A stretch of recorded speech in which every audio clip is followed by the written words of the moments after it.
One extra benefit of using an ideal customer profile is that it enables you to thin out your territory, or what we call the universe of potential prospects and clients, so that the opportunities that remain are both real and manageable. In order to manage these opportunities well, you need a final key element of the strategy, the territory management tool that we call the sales funnel. As you'll see next, thinning the universe is really a preparatory step in the active working of an effective sales funnel. That's why we've introduced the ideal customer profile first. It sets the stage for understanding this final element. Many companies today have some system for tracking sales opportunities from start to finish. That is, for determining where a given piece of business is as it moves from the initial prospecting phase to the actual close. You'll hear people talk about throwing something into the pipeline or into the hopper and then waiting for it to emerge as an order. At Miller Heiman, we use a tracking tool called the sales funnel, but this tool is much more dynamic than the conventional pipeline because we don't wait for orders to pop magically out on the other end. If only it were that easy. Instead, we actively work the funnel so that the flow from start to finish is more predictable. We'll describe that flow now. Why don't we begin, Steve, by telling our listeners why Miller Heiman developed the sales funnel in the first place? What was the initial rationale for the sixth key element? It really went back to forecasting and the manager's job of managing the sales of his or her people through some kind of forecasting process. And of course, salespeople will talk about a sale, usually in a very positive sense or positive context, a great deal of confidence that it's going to be closed. Or another approach would be one that says, I'm not going to say anything about this until I've got it. I'm not going to take any chances on it going away and me being bad-mouthed as a result of it. So what you had is an array of approaches that made it very difficult for a manager to really predict the quality of sales and the likelihood of business closing. I think another reason for using the sales funnel is to get control of the selling time. Salespeople do a lot of things during the week that aren't necessarily what Miller Heiman considers selling time. How do we define selling time? Well, that's a very important factor because there is the time that you have, the 8 or 10 or 12 or 14 hours a day that you work, and then there's selling time. And we've defined selling time in a very, very tight and specific sense. It is the time that you spend primarily face-to-face with the customer, in some instances over the telephone, and it is that time that is spent discussing growth and trouble opportunities. Any other time that you spend is not, by our definition, selling time. It is in support of selling time. It may be absolutely necessary, but it is not the actual act of selling. I know in class it's very difficult to get people to weed out the things that they do that don't actually fit that definition. Well, the reason for the definition is not to state that the other things are unimportant. The letters that are written, the proposals, the dealing with customer problems, etc. We recognize they are all important in terms of the business relationship. What our purpose is in terms of the sales funnel is to demonstrate how very, very little time there actually is to sell, and that it is a tiny fraction of the total time. And by recognizing how little time there is, we also recognize how precious that selling time is, and we hopefully then will make much better use of it than we have in the past. So if we spend a few minutes talking about the sales funnel, there are 4 levels to the funnel, and I'll just take a second and list those levels for you. The first one is the universe. The second is above the funnel. The third we call in the funnel, and the last we call best view. Let's take a few minutes and talk about each one of these levels and begin with the first one, the universe. The terms that we use to identify each level of the funnel are simply that, terms to put a label on an area that describes a kind of work to be done. You may use slightly different words, but we'll still get to the same place. In the universe, you are looking at work that is called prospecting and also called qualifying. It is taking a look at the tens, hundreds, or thousands of places or opportunities within a customer where you could do business and trying to do the initial sorting out that will tell you when you get finished with your universe which potential orders or potential customers are worth pursuing further. I think maybe in the universe stage, you're really searching for a fit. Maybe some of that ideal customer criteria could come in at that time. Yes, it could. The next level we call above the funnel, and as I understand above the funnel, the difference between it and universe is that you now have some data that there's a possible fit between the two. So basically above the funnel, you're doing more qualification. Yes, the kind of qualification may be research, it may be talking to people, it may be material that you have read or heard that suggests that there is a really good potential fit between what you have to sell and that particular organization's needs. And the closer you get to recognizing that there is that fit, the further down into the top of the funnel that potential order will go. So you are absolutely correct. It is a qualification process primarily that is in the above the funnel area. Qualification in the sense that that's the type of work that the salesperson should be doing. So when you've spoken to at least one buying influence about growth or trouble, you're now ready to move this piece of business down into the next level of the funnel. We call that the in the funnel stage. And that's the stage where you spend a lot of time covering the bases. And it seems to me that that can be a pretty tall order. What other kinds of activities do you do when you have a single sales objective in the funnel? There are really 4 different kinds of activities that describe the type of work that you're doing. The first is identifying all of the key buying influences for your sales objective and to find a way to make sure that either you or someone appropriate contacts each one. Secondly, as part of this process of covering the bases, you need to understand the response mode of each buying influence, and you need to work on eliminating the growth or trouble gap, or if the buying influence is an even keel, to find a way to help them to see a gap that they would like to have addressed. Then you need to figure out the wins for each of your buying influences as well as the results, because you need to make sure that your solution is going to serve that buying influence's self-interest.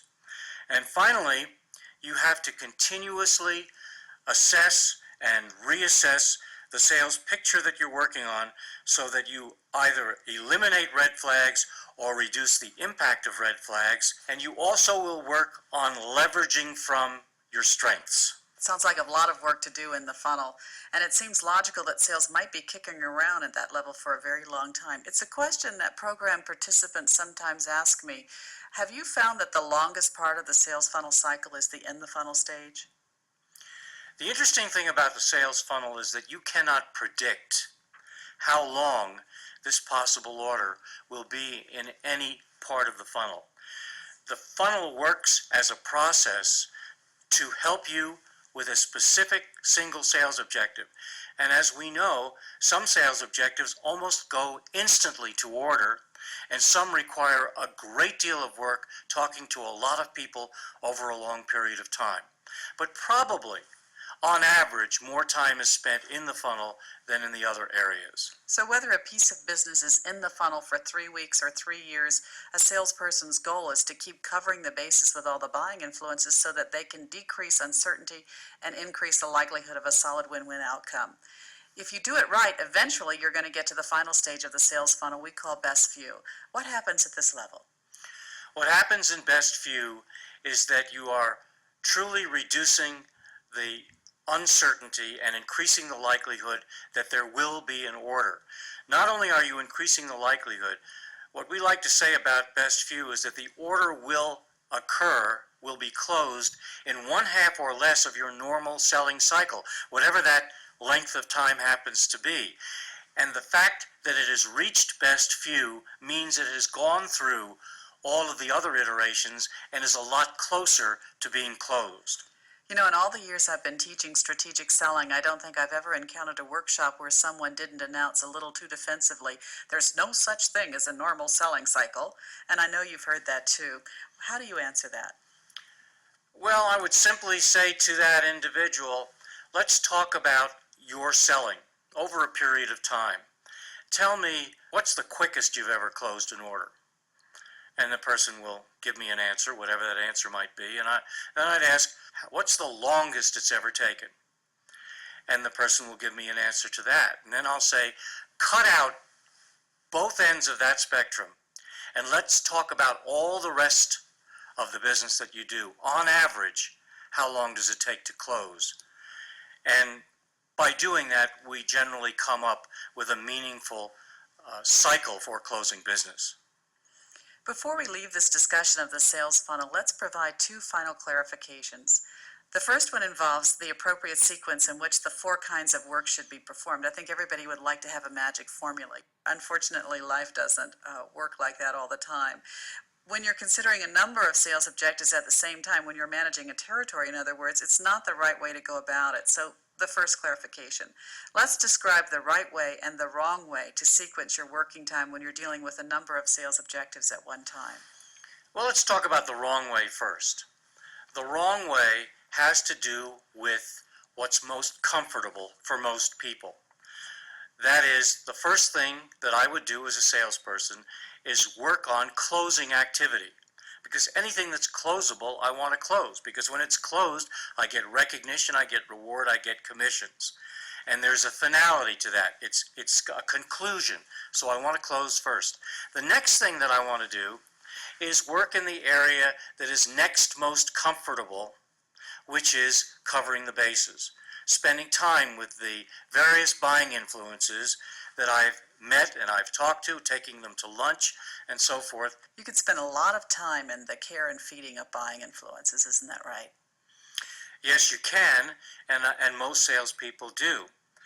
And the result of that care and feeding time is that there's very little time, if any time left, for the qualification or prospecting part of selling. I think that's probably the most unpleasant form of selling anyway.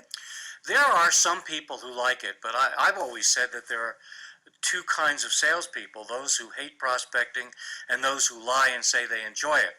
Now, somebody out there is going to say that they really do, but on balance, most people don't enjoy it all that much simply because that's the area in which the greatest amount of rejection takes place. People say no. It's not fun to have people saying no to you. So let me get this clear. We're suggesting that most salespeople try and work the funnel in the following way: the best view, then covering the bases in, and finally, if there's any time left over, prospecting. What does Miller Heiman recommend as a more appropriate way? What we want to do is make sure that the funnel continues to be filled, that there are always prospective orders. We want to keep a balance in the funnel, but we want to make sure that there are always possible orders moving through. The only way that we can assure that the funnel doesn't run dry is to start off by closing whatever is closable. There's no way in the world I could ever expect salespeople not to do that, and I'm not even sure it would be a good idea to walk away from closable business. But what I am saying is that before you go to any of the covering of the bases activities, immediately after working on some aspect of closing, stop and do some prospecting or qualifying. If you have to force yourself to do it, do that until it becomes part of your habit patterns, that I won't cover bases until I've gotten something new started. And so the sequence is close business, get something new started in prospecting and qualification, and then cover bases. As you know, I'm very personally involved in the supervision and management of our company's individual sales funnels, so much so that I review the individual funnels with our field people every 60 days. And the thing that I've found about putting a funnel process in place from a management point of view is that I don't have to manage people this way, I manage the process.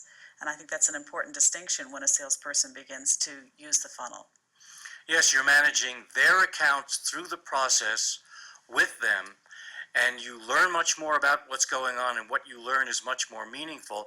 And of course, you've also discovered that where help is required, it becomes visible, and you can provide support and actions to assure the fluid movement of these prospective orders down through the funnel to closing.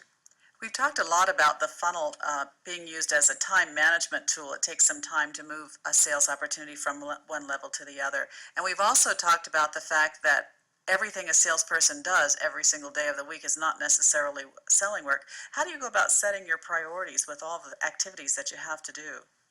You have to look at your sales funnel and think about what's required to make sure that it's balanced. So how much time you spend in above the funnel, in the funnel, best view, or up in the universe really depends upon what your funnel looks like today, not what it looked like last week or last month. If you see that you have very little base covering activity that you can do, then probably more time needs to be spent in that area now. If there's very little to close, then you need to either generate more closing activity or recognize that you need to spend time moving some prospective orders from in the funnel down into best view. If you are running out of time and you're not following the process that we've described, then you had better spend a great deal more time qualifying because you don't have enough going to move prospective orders into the funnel. And I think that it is a periodic, regular analysis that you do of your sales funnel to help you to allocate time appropriately.